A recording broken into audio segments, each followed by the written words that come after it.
اگر آپ ایک طرف پریزیڈنٹ ہاؤس کا خرچہ بڑھا رہے ہیں، دوسری طرف آپ پرائم منسٹر ہاؤس کا خرچہ بڑھا رہے ہیں، تیسری طرف آپ اسپیکر اور چیئرمین سینٹ کے تنخواہیں بے انتہا بڑھا رہے ہیں، پارلیمنٹ ممبرس کی بڑھا رہے ہیں، اور پھر کہہ رہے ہیں کہ جی پیسے ہمارے پاس نہیں بچتے. یہ تو بالکل ہی فضول ایک کانسیپٹ ہے. کیا کچھ خرچے کا بوجھ جو ہے، چلیں کیا کچھ خرچوں کا بوجھ صوبوں کو اٹھانا چاہیے، ان کو حصہ دینا چاہیے ڈیٹ کی ری پیمنٹ کے اندر، دفاع میں؟ خیر کچھ لا اینڈ آرڈر میں تو دیتے ہیں صوبے، لیکن ان چیزوں میں دینا چاہیے آپ کے خیال میں، تاکہ کچھ وفاق کو سانس لینے کی جگہ ملے؟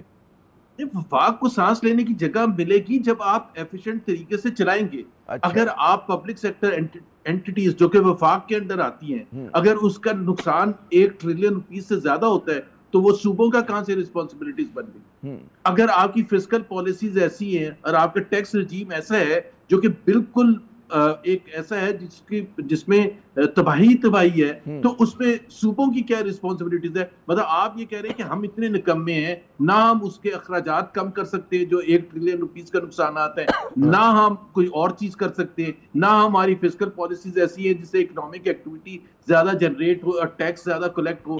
یہ اگر آپ کی گروتھ ریٹ 1.62% پچھلے 3 سال میں ایوریج ہے، اور جس کی وجہ سے ان امپلائمنٹ ہے، جس کی وجہ سے غربت میں اضافہ ہے، جس کی وجہ سے مہنگائی میں اضافہ ہے، تو یہ تو آپ کا رسپانسبلٹی ہے نا. یہ صوبوں کی کہاں سے رسپانسبلٹیز آ گئی؟ تو آپ یہ کہہ رہے ہیں ہم نہیں کچھ ڈیلیور کر سکتے. میں آپ کو صرف ایک چیز بتا دوں کہ اس وقت جو پاکستان اور دوسرے کنٹریز جو ہمارے ریجن میں، میں کو ویسٹرن یورپ سے نہیں کمپیئر کر رہا، ہر سال تقریباً 3% سے زیادہ کا جی ڈی پی گروتھ کا difference, which means more poverty, which means unemployment, which means all of these things.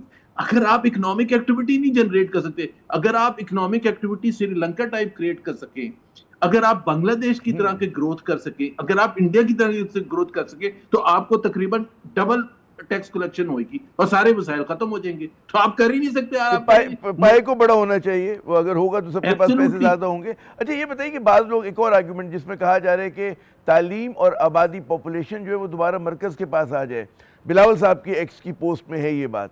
بعض لوگ اس میں بھی ایک بڑا آرگیومنٹ دیتے ہیں کہ جی کچھ چیزیں سینٹرلائز ہونی چاہیے، ایک سلیبس ہونا چاہیے. وہ ان کا آرگیومنٹ ہے کہ جی جب سے ہائر ایجوکیشن گئی ہے صوبوں کے پاس تو انحطاط آیا، بڑی پولیٹیسائز قسم کی جو ہے کہتے ہیں نا اپوائنٹمنٹس ہو رہی ہیں.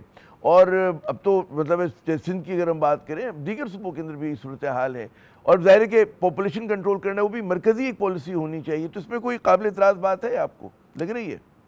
یہ تو پہلے ایک سیٹلڈ معاملہ ہے ہی نہیں کہ کون زیادہ ایفیشنٹ ہے. پی آئی اے وفاق چلا رہا ہے نا، پی آئی اے وفاق چلا رہا ہے، آپ کا ریلویز وفاق چلا رہا ہے. کیا وہ ایفیشنٹ ادارے ہیں؟ اگر وہ ایفیشنٹ نہیں ہے تو یہ کیسے کہہ سکتے ہیں کہ تعلیم کا نظام اگر صوبوں کے بدلے وفاق کے پاس ہوگا تو تعلیم کا معیار بڑھ جائے گا؟ اگر 2000 آرگیومنٹ ہے نا کہ ایک سینٹرلائز کم از کم سلیبس ہونا چاہیے.